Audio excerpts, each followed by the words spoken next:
إن الحمد لله نحمده ونستعينه ونستغفره ونعوذ بالله من شرور أنفسنا ومن سيئات أعمالنا من يهده الله فلا مضل له ومن يضلل فلا هادي له أشهد أن لا إله إلا الله وحده لا شريك له وأشهد أن محمدا عبده ورسوله أما بعد அன்புள்ள சகோதரர்களே, ஒவ்வொரு வாரமும் ஞாயிற்றுக்கிழமைகளில் இஷா தொழுகையை தொடர்ந்து நடைபெற்று வருகின்ற இந்த அல் குர்ஆன் விளக்க வகுப்பில் அல்லாஹ் மீது கடமையாக்கிய இஷா தொழுகை தொழுதவர்களாக அல்லாஹ்வுக்காக அவனுடைய மார்க்கத்தை, அவனுடைய வேதத்தை பேசுவதற்கும் விளங்குவதற்கும் நாம் ஒன்று சேர்ந்திருக்கிறோம். அல்ஹம்துலில்லாஹ். அல்லாஹ் ஜல்ல ஷானஹு தஆலா நாம் இந்த இடத்தில் கழிக்கக்கூடிய அரை மணித்தியாலங்களையும் மறுமைக்கான நிமிடங்களாக ஆக்கித்தர வேண்டும் என்று அல்லாஹ்விடத்திலே பிரார்த்தித்துக் கொள்கிறேன். ஒரு கிழமையில் அரை மணித்தியாலம் என்பது ஒரு கிழமை, ஒரு நாளில் 24 மணித்தியாலம். அப்படி என்றால் ஒரு கிழமைக்கு கிட்டத்தட்ட 168 மணித்தியாலம் நினைக்கிறேன். 168 மணித்தியாலங்களில் அல்லாஹுக்காக, அல்லாஹுடைய வேதத்தை படிப்பதற்காக அரை மணித்தியாலங்கள் அல்லாஹ் ஒதுக்குவதற்கு எம் அனைவருக்கும் வாய்ப்பு தந்திருக்கிறான் என்றால் அல்ஹம்துலில்லாஹ். அல் குர்ஆனின் 96வது அத்தியாயத்தில் இருந்து கொண்டிருக்கிறோம். சூரத்துல் அலக். இக்ரா பிஸ்மி ரப்பிக்கல் லதீ ஹலக் ஹலகல் இன்சான மின் அலக் என்று வரக்கூடிய அந்த அத்தியாயம். சென்ற வாரத்தில் ரசூலுல்லாஹி ஸல்லல்லாஹு அலைஹி வஸல்லம் அவர்களை அல்லாஹ் ஜல்ல ஷானஹு தஆலா அவர்கள் பிறந்ததிலிருந்து, பிறப்பதற்கு முதலிருந்து இந்த வேதத்தை சுமப்பதற்கு தயாரான நிலையில் வளர்த்திருக்கிறான். 40 வயது வரையும் அவர்களுடைய மனதை திடப்படுத்தி இந்த அல் குர்ஆனை, இந்த அறிவை சுமக்கக்கூடியவர்களாக, அதற்கு தகுதியானவர்களாக அல்லாஹ் வளப்படுத்தி வந்து 40வது வயதில் அவர்களுக்கு இந்த அல் குர்ஆன் இறங்குகிறது என்பதை சம்பந்தமாக பார்த்தோம். இந்த வகுப்பில் எப்படி அல் குர்ஆன் இறங்குகிறது, ஆயிஷா ரலியல்லாஹு அன்ஹா அவர்கள் அறிவிக்கக்கூடிய செய்தி, இது புகாரியிலே பதிவு செய்யப்பட்டிருக்கிறது. நான் நினைக்கிறேன் புகாரியில் 4வது ஹதீஸ் என்று நினைக்கிறேன். ஆயிஷா ரலியல்லாஹு அன்ஹா அவர்கள் சொல்கிறார்கள், அவ்வலு மா புதிய பிஹி ரசூலுல்லாஹி ஸல்லல்லாஹு அலைஹி வஸல்லம் மினல் வஹி அர்-ருயா அஸ்-சாலிஹா ஃபின் நௌம். ரசூலுல்லாஹி ஸல்லல்லாஹு அலைஹி வஸல்லம் அவர்களுக்கு வஹி எப்படி ஸ்டார்ட் ஆகிச்சுன்னு சொன்னால், அர்-ருயா அஸ்-சாலிஹா ஃபின் நௌம்,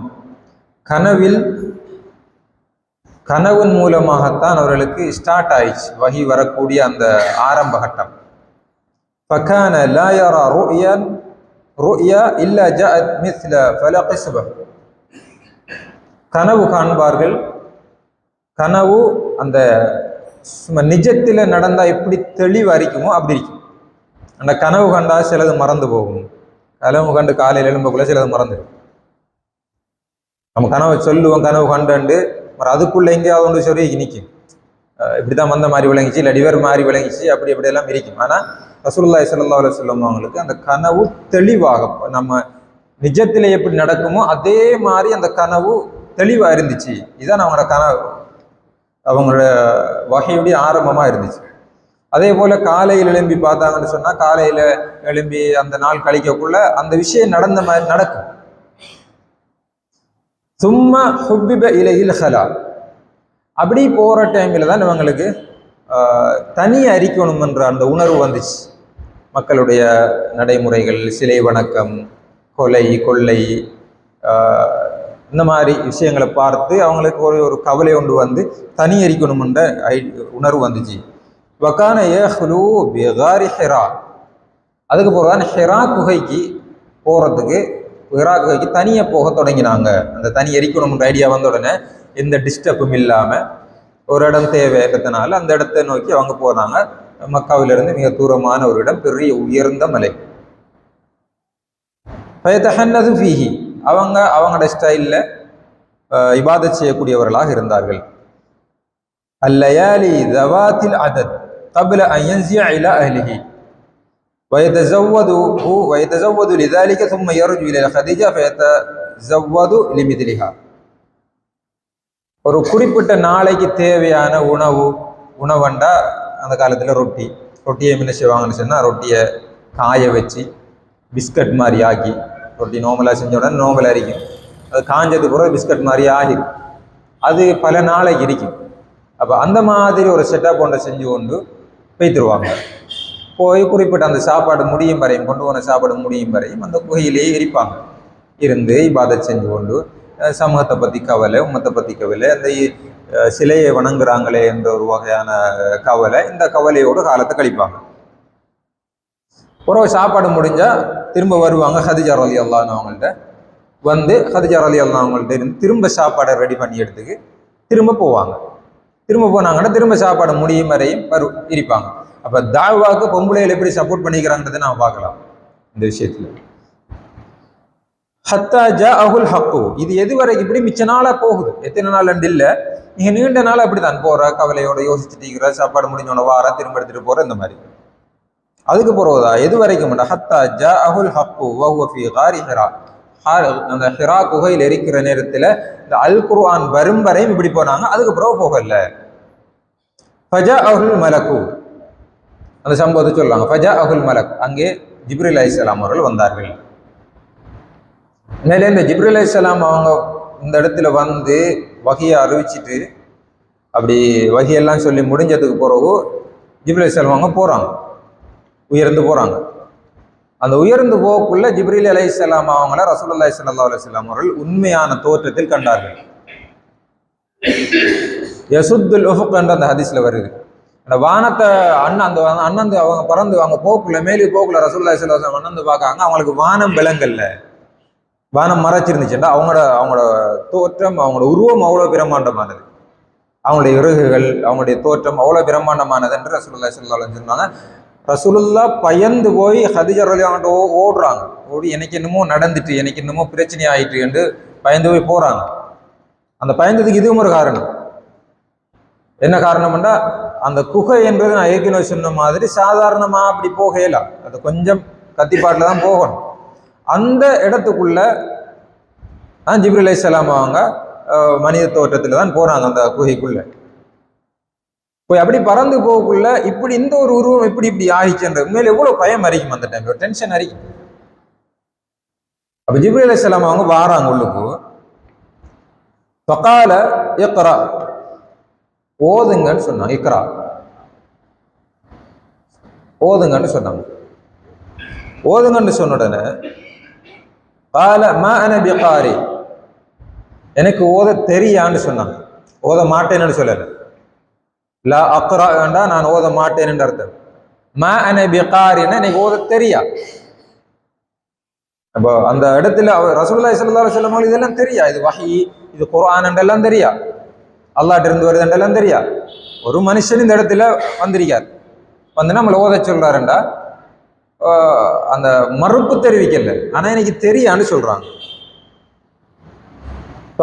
قال فأخذني فغتني حتى بلغ مني الجهد ثم أرسلني. ஓத எனக்கு ஓத தெரியான்னு சொன்ன உடனே فأخذني فغتني, என்ன பிடிச்சி அப்படி இறுக்கி பிடிச்சாரு. حتى بلغ مني الجهد, எனக்கு மூச்சு திணறிட்டு. அவ்வளவு இருக்கு. உதாரணமா ஜிப்ரீல் அலைஹிஸ்ஸலாம் அவர்கள் மலக்குமார்களுடைய அந்த அவர்களே மிக உயர்ந்த அந்தஸ்தில் உள்ளவர்கள். அதனாலதான் நம்ம இதுக்கு முந்தி படிச்ச லைலத்துல் சூரத்துல் கத்ர்ல அல்லாஹ் சொல்றான், தனஸ்ஸலுல் மலாயிகத்து வர்ரூஹ், மலக்குமார்கள் அந்த நாள் இறங்குவாங்க, ரூஹும் இறங்குவார், ஜிப்ரீல் அலைஹிஸ்ஸலாம் இறங்குவாங்க. அது ஸ்பெஷல் அவங்களுக்கு. அவங்கள பத்தி அல்லாஹ் ஜல்ல ஷானஹு தஆலா சொல்லக்குள்ள மிக கவி, பலமானவர். இப்போ சாதாரண நம்மட ஒரு சொஃப்டானால் ரசூலுல்லாஹி ஸல்லல்லாஹு அலைஹி வஸல்லம் கடும் சொஃப்டானால், அவங்கள கையை பிடிச்சா மிச்சம் சொஃப்டா இருக்கு. அப்ப அவ்வளவு சொஃப்டான ஒரு ஆளை, ஒரு பலமான ஒரு மனுஷன் இறுக்கி பிடிச்சா சில நேரம் அந்த மான கசையக்குள்ள சில ஆகலிக்கான் கட்டிமை இறுக்கி பிடிப்பாங்க. அப்படி இறுக்கி பிடிக்கக்குள்ளே நம்மளுக்கு ஒரு ஜாதி அறிக்கும், இந்த கடுமையாக இருக்கிறாரு. அப்போ ஒரு மலைக்கு அவ்வளவு பலம் வாய்ந்த ஒருவர் ஒரு மூச்சு திணற அளவுக்கு இறுக்கி பிடிச்சா எப்படி இருக்கும்? ஏனென்றா அப்படி இறுக்கி பிடிச்சி அந்த ஒரு ஒரு ஃபோர்ஸ் பண்ணின ஒரு கட்டத்துல தான், ஒரு ஒரு பலமான ஒரு கட்டத்துல தான் அந்த அல்குர்ஆனை பெறலாம். இல்லாட்டி சும்மா வந்த இடத்துல கொடுத்து போயிருக்கலாம். நீ இக்ரா பிஸ்மி ரப்பிக்கல் லதீ கலக் கலக்கல் இன்சான மின் அலக் ஓதி அவங்க பாடமாக்கியிருப்பாங்க, ஓதி முடிச்சிருக்கீங்க. ஆனா அந்த அந்த நிலையில் இந்த அல்குர்ஆனை சுமக்கிறதுக்கு ஒரு பலம் வேணும். மனசுலையும் பலம் வேணும், உடம்புலையும் பலம் வேணும். ஜிப்ரீல் அலைஹிஸ்ஸலாம் அவங்க பிடிச்சி இருக்கிறாங்க, இறுக்கி போட்டு தும்மா அரசலனி பிறகு என்ன விட்டுட்டாங்க. ஆயிஷா ரசூலுல்லாஹி ஸல்லல்லாஹு அலைஹி வஸல்லம் சொன்ன செய்தியை ஆயிஷா ரலியல்லாஹு அன்ஹா சொல்றாங்க, அறிவிக்கிறாங்க. ஃபகால இக்ரா, இப்ப சொன்னார் ஓதுங்கன்னு சொன்னாங்க. ஃபகுல்து அன மா அன பிகாரி, அப்ப நான் சொன்னேன் எனக்கு ஓத தெரியாதுன்னு சொன்னேன். ஃபஅஹதனி ஃபகத்தனி அஸ்ஸானியத ஹத்தா பலக மின்னி அல்-ஜுஹத சும்ம அர்ஸலனி, திரும்ப ரெண்டாவது தரம் என்னை கட்டுமே அறுக்கி பிடிச்சா. எனக்கு ரெண்டாவது தரமும் மூச்சு தட்டிட்டு எனக்கு மூச்சுட பார்த்தேன். உறக விட்டுட்டார், மூச்சு மௌத்தாகிற மாதிரி ஒரு ஃபீலிங் ஆயிடுச்சு, மூச்சு திணறிச்சு. அப்போ விட்டுட்டார். விட்டோன்னா திரும்பவும் ஓத சொன்னார். நான் திரும்பவும் எனக்கு ஓத தெரியான்னு சொன்னேன். இப்போ மூணாவது முறையும் ஓத சொல்றார். மூணாவது முறை ஓத சொன்னாலும் மூணாவது முறையும் எனக்கு ஓத தெரியான்னு சொன்னார். மூணாவது முறையும் இறுக்கி கட்டி பிடிச்சி விட்டு போட்டு சொல்றாங்க, இக்ரா பிஸ்மி ரப்பிக்கல் லதீ கலக் கலக்கல் இன்சான மின் அலக் இக்ரா வரப்புக்கல் அக்ரம் அல்லதீ அல்லமல் இன்சான மா அல்லம்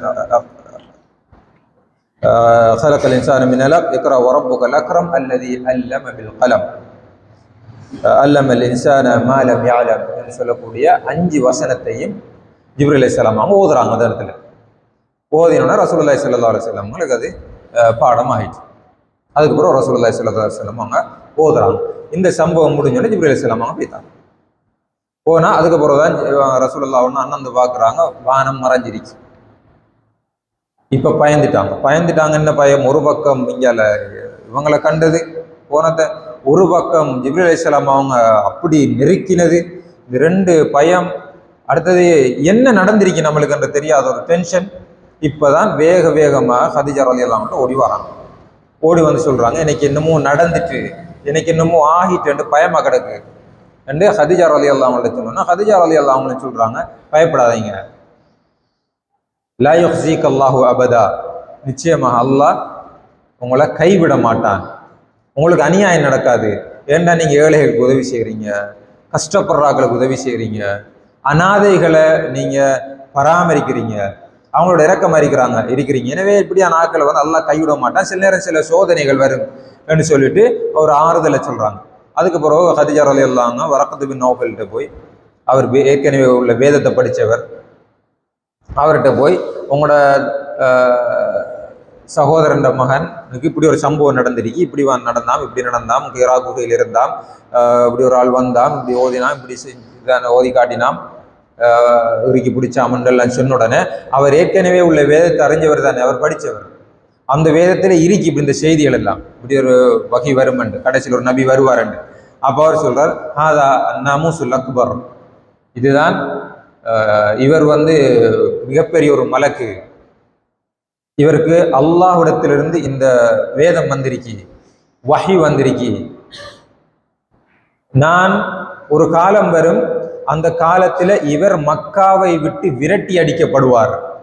மக்காவில் உள்ள அந்த குறைஷிகள் மக்கா இவரை வெளியேற்றி விடும். அந்த காலத்தில் நான் உயிரோடு இருந்தால் இவருக்கு உதவி செய்யக்கூடியவனாக இருப்பேன் சொன்னோன்னே ரசூலுல்லாஹி ஸல்லல்லாஹு அலைஹி வஸல்லம் இந்த செய்தியை வந்து சொல்றாங்க. அப்போ ரசூலுல்லாஹ் கேட்காங்க, அவ முஹ்ரிஜியஹும், என்ன வெளியேற்றுவாங்களே, என்ன விரசுவாங்களே இந்த ஊரை விட்டு? ஏனென்றா என்னை பத்தி ரசூலுல்லாஹ் சொல்லுவாங்க, என்னை பத்தி என்னது? அமீன், நம்பிக்கைக்குரியவர், அசாதிக், உண்மை சொல்லக்கூடியவர், பொய்யே சொல்ல மாட்டார், என்னத்தை அமானிதமாக கொடுத்தாலும் அவர்கிட்ட இருக்கும். ஏற்கனவே நாம போன கிளாஸ்லையும் பார்த்தோம், அந்த காபத்துல்லா கல் வைக்கிற பிரச்சனையில ரசூலுல்லாஹ் இப்படி நம்பினாங்க. இப்படி ஒரு சமூகத்திலே உயர்ந்த அந்தஸ்தும் உயர்ந்த குடும்பம் உயர்ந்த அந்தஸ்து உயர்ந்த பண்புள்ள எல்லாருமே மதிக்கிற என்ன இந்த சமூகம் எப்படி விரசிடும் ஊரை விட்டு? அவங்களுக்கு ஆச்சரியம். அப்ப வரகத் பின் நௌஃபல் சொல்றார், வெளியாக்குவாங்க. ஏன்னா இது வேதத்தில் இருக்கி இப்படி நடக்கும், ஊரை விட்டு வெளியே போவீங்க, இந்த ஊர் வரை இல்லை. அப்ப இதுதான் அல் குர்ஆன் இறங்கிய சுருக்கமான சம்பவம். கணியத்துக்குரிய சகோதரர்களே, இந்த அல் குர்ஆன் வசனங்களை பார்த்தோம்னு சொன்னா, இக்ரா பிஸ்மி ரப்பிக்கல் லதீ ஹலக், முதலாவது வசனம் சொல்லுது இக்ரா, ஓதுவீராக. இந்த இக்ரா என்பது ஓதுன்னு சொல்றது. உதாரணமா நாம வாசிக்கிறதுக்கும் இக்ரான்னு தான் சொல்றேன். கரா என்றா வாசித்தான் என்ற அர்த்தம், கரா என்றா ஓதினான் சொன்னான் என்ற அர்த்தம். அதை பார்க்காம சும்மா ஓதுறது. இதுக்கும் ஒரு நாம பேசுறதுக்கும் சொல்லலாம் கரான்னு சொல்லி. இப்ப இக்ரான்னு சொல்றது ஒரு சமூகம் உயர்வடையணும்னு சொன்னா, ஒரு சமூகம் வெற்றி அடையணும்னு சொன்னா முதலாவது படிக்கணும். ஏன்னா அந்த சமூகத்துல காணப்பட்ட விஷயம் என்ன? சிலை வணக்கம் இருந்துச்சு, கொலை செஞ்சுக்கிற அந்த ஒரு ஸ்டைல் இருந்துச்சு, கொள்ளையடிக்கிறது இருந்துச்சு, விபச்சாரம் இருந்துச்சு, வட்டி இருந்துச்சு. ஆனா அந்த சமூகத்துல வந்திருக்கணும், முதலாவது இறங்கியிருக்கணும், வட்டி எடுக்காதீர்கள், விபச்சாரம் செய்யாதீர்கள், கொலை செய்யாதீர்கள் என்று தான் அல் குர்ஆன் வசனம் ஃபர்ஸ்ட் இறங்கியிருக்கணும். ஏன்னா அதுதான் அந்த ஊர்ல இருந்துச்சு. இப்ப ஒரு ஒரு ஒரு ஜிதிமா நடக்குது, ஒரு விஷயம் நடக்குதுன்னா, நேற்று நடந்த ஜிதிமாவில் பலஸ்தீன் சம்பந்தமான ஒரு தலைப்பு. ஏன் பலஸ்தீன் சம்பந்தமா பேசணும் இந்த டைம்ல? ஏனென்றா இப்ப பலஸ்தீன் பிரச்சனை போய்க்கிறீங்க. அப்ப பலஸ்தீன் பிரச்சனை போயிட்டு இருக்கிற டைம்ல பலஸ்தீனை பத்தி ஒரு தலைப்பு வரும், அதான் பொருத்தம். இதே மாதிரி தான் அந்த சமூகத்துல காணப்பட்டது. இப்ப நிறைய ட்ரக்ஸை பத்தி பேசுவாங்க, போதை வசத்தை பத்தி. ஏன்னா போதை வசதி நிறைய இளைஞர்கள் பாவிக்கிறாங்க, இளைஞர்கள் வழிகட்டு போறாங்க. அப்ப அதை பத்தி தான் நிறைய பேசப்படும். அதே ஸ்டைல பார்க்க போனா அந்த காலத்தில் இருந்தது வட்டியை பத்தி பேசிப்பட்டிருக்கணும், விபச்சாரத்தை பத்தி பேசிப்பட்டிருக்கணும், சிலை வணக்கத்தை பத்தி பேசியிருக்கணும். ஆக டேஞ்சரான பாவம். ஆனா ஒன்று அதை பத்தி எல்லாம் ஒன்றும் பேசப்படலை. காரணம் என்னண்டா, ஒருவர் படிக்க ஆரம்பிச்சா, வாசிக்க ஆரம்பிச்சா, விளங்க ஆரம்பிச்சா மற்ற எல்லா பிரச்சனையும் தீர்ந்து. இது முதலாவது விஷயம். அப்ப படிப்பு தான் முக்கியம். இப்ப பாருங்க, இவ்வளவு உண்மையிலே இந்த 5 வசனம் அல் குர்ஆன் எவ்வளவு பெரிய பொக்கிஷம், நம்ம எவ்வளவு சுமந்து நம்மளோட தோல்ல வச்சுட்டு இருக்கிறோம். அப்ப இவ்வளவு ஒரு பெரிய பொக்கிஷத்துல முதலாவது வசனம் எவ்வளவு ஆழமாகவும் எவ்வளவு உள்ளத்தை தொடுற மாதிரியும் எவ்வளவு விஷயங்களையும் எவ்வளவு கருத்துக்களையும் எவ்வளவு ஆழமான விஷயங்களையும் அது உள்ளடக்கி இருக்கணும். அவ்வளவு விஷயம் இதில் உள்ளடக்கி இருக்கு. பாருங்க, சாதாரண நம்ம இக்ரான்னு தான் சொல்றோம், ஓதுங்கன்னு சொல்றோம். அந்த ஏன் ஓதுறன்னு சொல்லணும் மற்ற விஷயங்களை சொல்லாம? அப்ப எவ்வளவு ஆழமான விஷயம் இருக்கு. படிப்பு தான். அதனாலதான் சொல்லுவாங்க, reading makes a man full. வாசிப்பு ஒரு மனிதை பூரணமாக்கும். வாசிக்க வாசிக்க வாசிக்க, படிக்க படிக்க படிக்க படிக்க, ஒரு விஷயத்துல அறிவு பெற பெற பெற பெற நம்மளுக்கு நம்மளுடைய ஜஹல் அறியாமை இல்லாமல் போய், நம்மள்ட்ட இருக்கிற பெருமை எல்லாம் இல்லாம போய் ஒரு முழு மனுஷனா நம்ம மாறுவோம். நம்மளோட பண்பாடுகள் மாறும், நம்ம நடவடிக்கைகள் எல்லாமே மாறும். இது வாசிக்கிறவங்களுக்கு மட்டும்தான் அதோட ருசி வழங்கும். இது முதலாவது விஷயம். ஏன் அல்லாஹ் இக்ரானதை ஃபர்ஸ்ட் போட்டான்? இதெல்லாம் உலமாக்கள், தப்சீர் ஆசிரியர்கள், முஃபஸ்ஸிரீன்கள் நம்மளுக்கு சொல்ற விளக்கம்.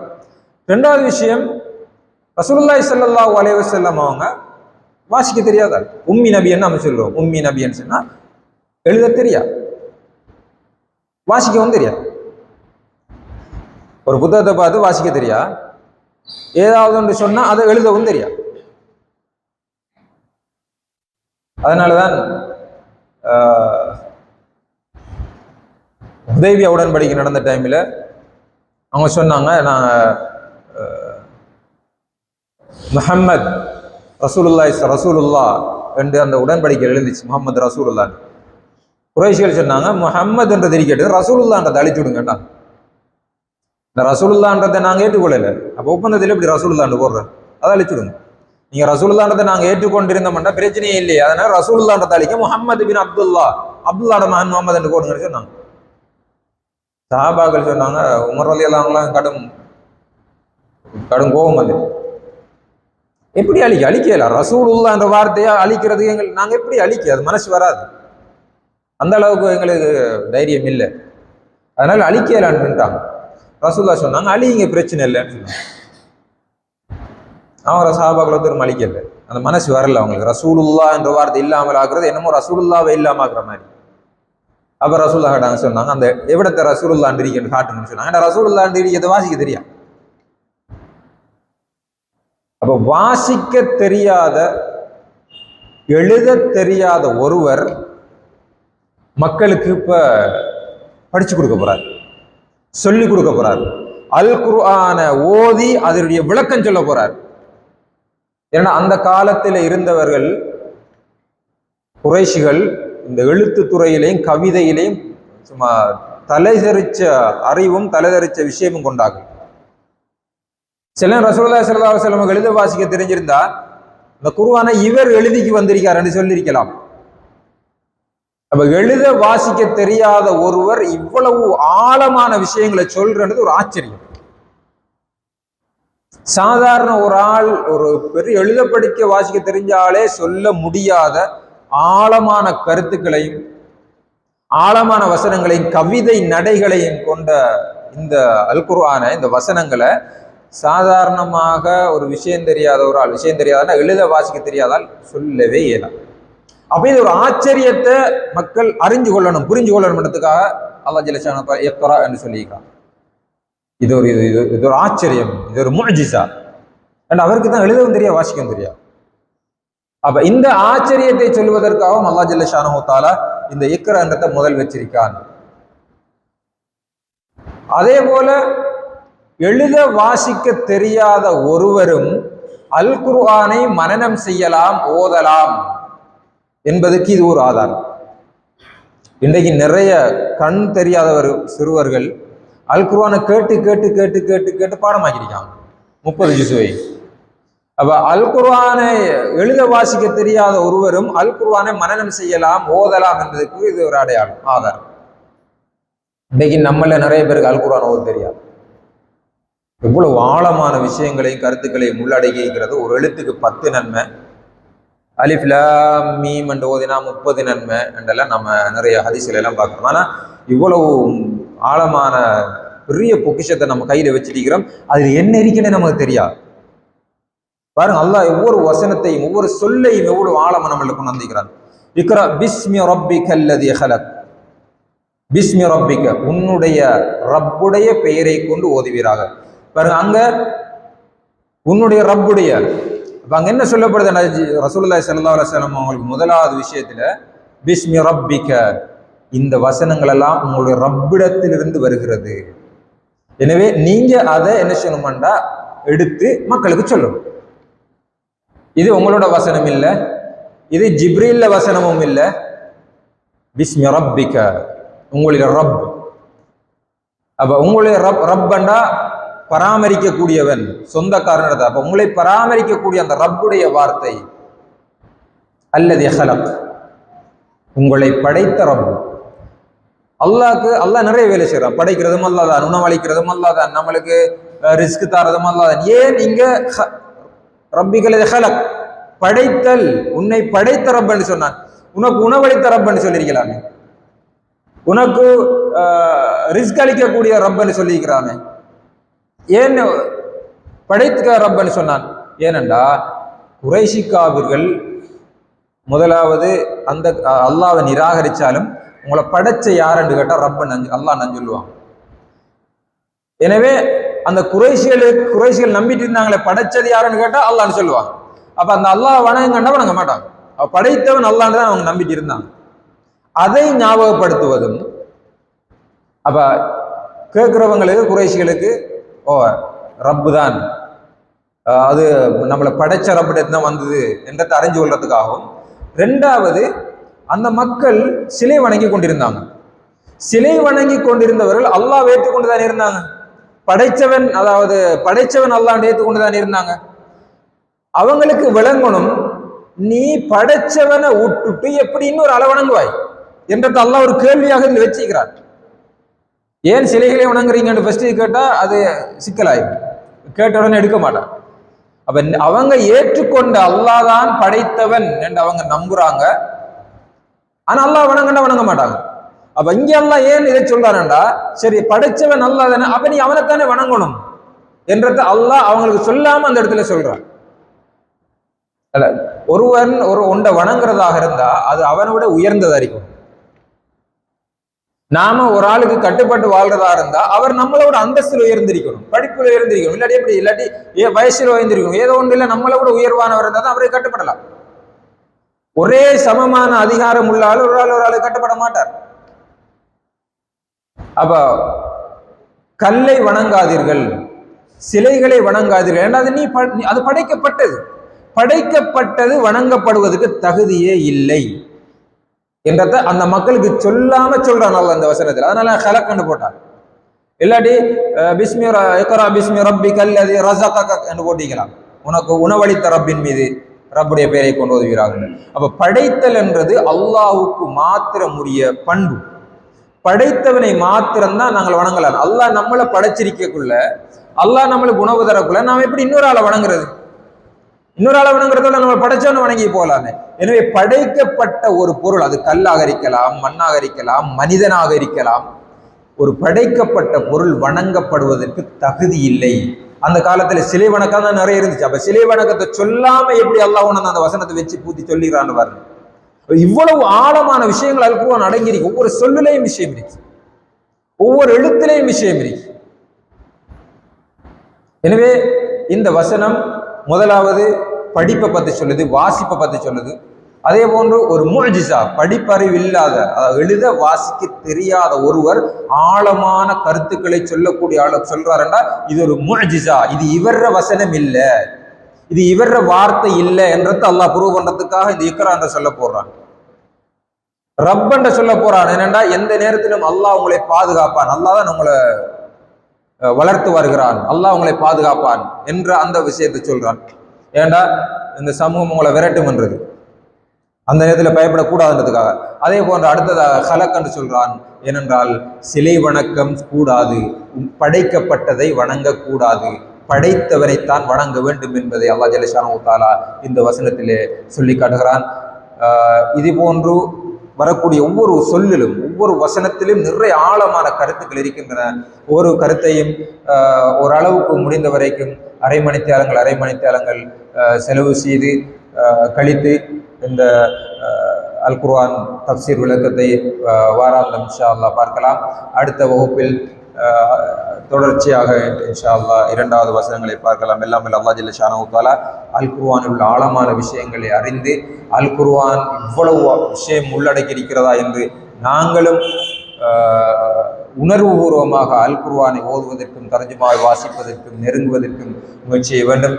குறைந்தது அல்குர்ஆன் ஓத வேண்டும். அல்குர்ஆனை ஓத தெரியாதவர்கள் தர்ஜுமாவையாவது வாசிப்பதற்கு முயற்சி செய்ய வேண்டும். எல்லாம் அல்லாஹ் ஜல்ல ஷானஹு வ தஆலா எம் அனைவருக்கும் அல்குர்ஆனை படித்து விளங்கி வாசித்து அதன் அடிப்படையில் நடைமுறைப்படுத்துவதற்கு தௌஃபீக் செய்வானாக.